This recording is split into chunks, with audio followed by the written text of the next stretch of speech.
Goodwill brings to you the weekly share market update dated the 15th of July 2023. Talking about the corporate segment, we have realty firm Godrej Properties on Thursday said it has won a bid to acquire 2 plots totaling 8 acres in Gurugram, to develop luxury housing projects with a potential sales revenue of 3,100 rupees crore. It has emerged as the highest bidder, and secured the letter of intent to develop 2 group housing plots through an e-auction conducted by Haryana Shehri Vikas Pradhikaran. These 2 plots are located on Golf Course Road Micro Market, and the company will develop luxury housing projects.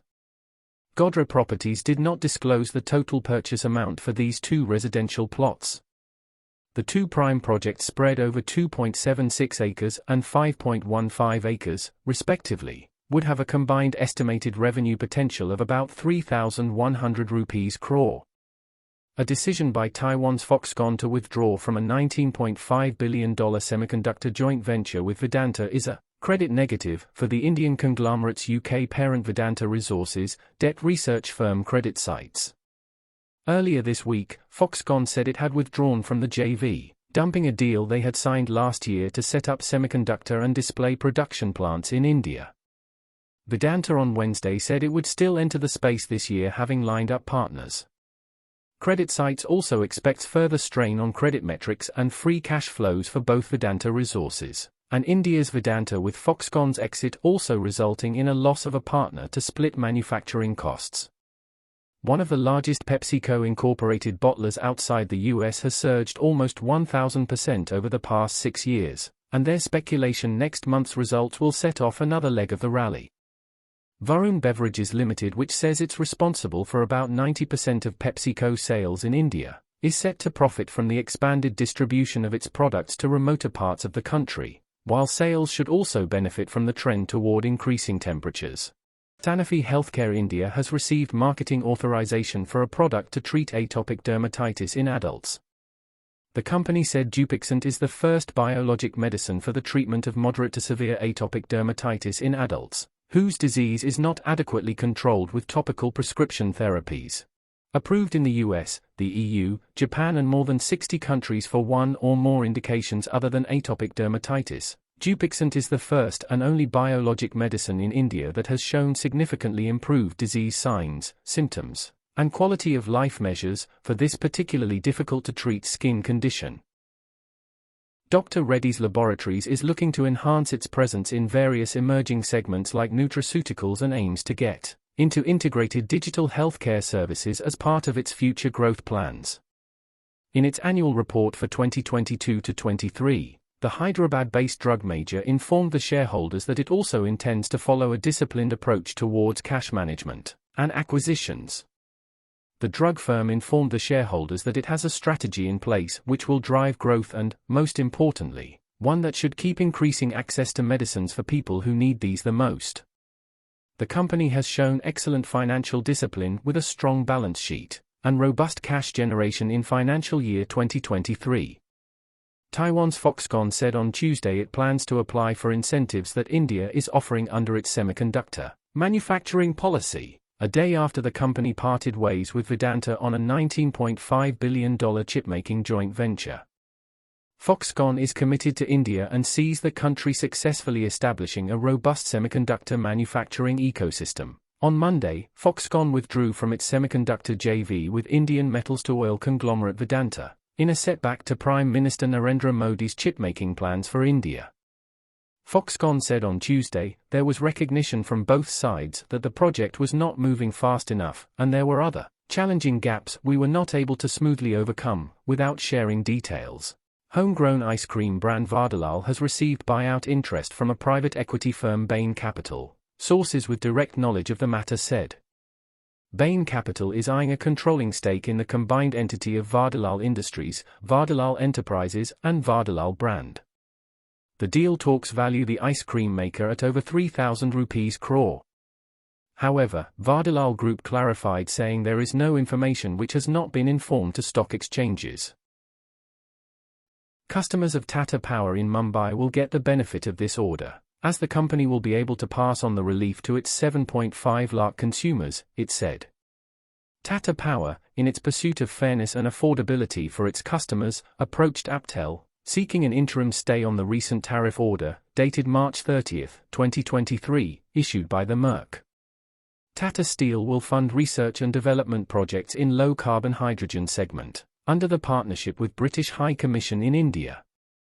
As part of the UK-India Hydrogen Partnership Sprint Series, Tata Steel said it will grant £80,000 funding for 2 innovative projects in the low-carbon hydrogen segment. The proposals bidding for the grant are expected to address 2 challenges. First, development and deployment of hydrogen technologies for greening the industrial sector and solutions for hydrogen storage, purification. The priority of the steel sector today is to decarbonize and do it in a way that is both technologically and economically sustainable. Nirmal Bang has come out with its first quarter earnings estimates for the banking sector.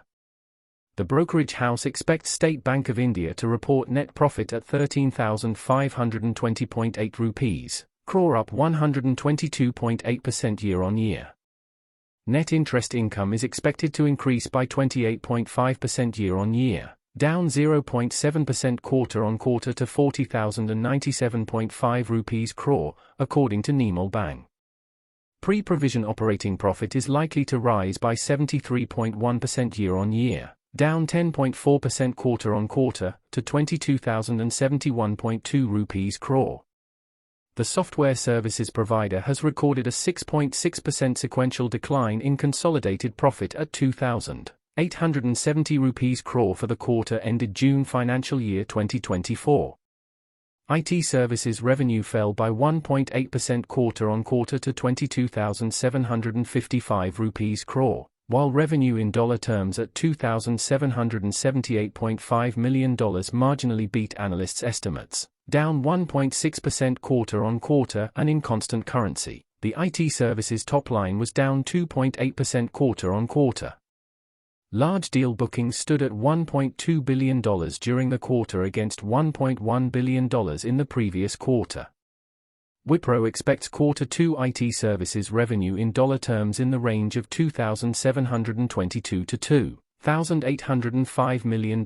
Zen Technologies has moved up by 37% this week with a change of 160.7 points. It has traded with a net volume of 44 million shares. The share is currently trading at the price level of 590.5 against the previous closing price of 590.5. Meanwhile, the share price is trading above its moving average 429.9, which is a good indication for the stock. Tillworks has moved up by 27.55% this week with a change of 33.4 points. It has traded with a net volume of 36.218 thousand shares. The share is currently trading at the price level of 154 against the previous closing price of 121.25. Lloyds Steels Limited has moved up by 34.16% this week with a change of 8.95 points. It has traded with a net volume of 101 million shares. The share is currently trading at the price level of 35.15 against the previous closing price of 26.2. Meanwhile, the share price is trading above its moving average 26.4, which is a good indication for the stock. The stock has made the highest move to 35.75 points at 19,493 and remained range-bound with a positive bias. In the last hour, the bulls strengthened more and lifted the index to a fresh all-time high of 19,595. Finally, the index ended at new closing high of 19,564, up 151 points, and formed a bullish candlestick pattern on the daily charts. For the week, the index rose 1.2% and has seen the formation of a bullish candlestick pattern, with long lower and small upper shadows on the weekly scale, making the higher highs for the 16th consecutive week. Now the support base has shifted higher to 19,500 to 19,400 area. And the next hurdle for the Nifty could be 19,600 to 19,700 area. Bank Nifty is the index to watch out for in the coming week. The index settled with 154 points gains at 44,819 and formed a hammer candlestick pattern on the daily charts after the recent downtrend, which is a bullish reversal pattern. Also, it has not broken the horizontal resistance trendline in the current fall, which is a positive sign. Bank Nifty today has closed with a bullish hammer candle right on its 20-day exponential moving average, 44,554. It has taken support at this average. With Friday's move, it will be the start of Bank Nifty's momentum, making it cross its near-term hurdle of 45,200 in the coming week. You can contact us from the details mentioned on the screen via a call, WhatsApp, or email. Thank you for listening the video to the end. Please do like, share, and subscribe the video for the latest updates in the market.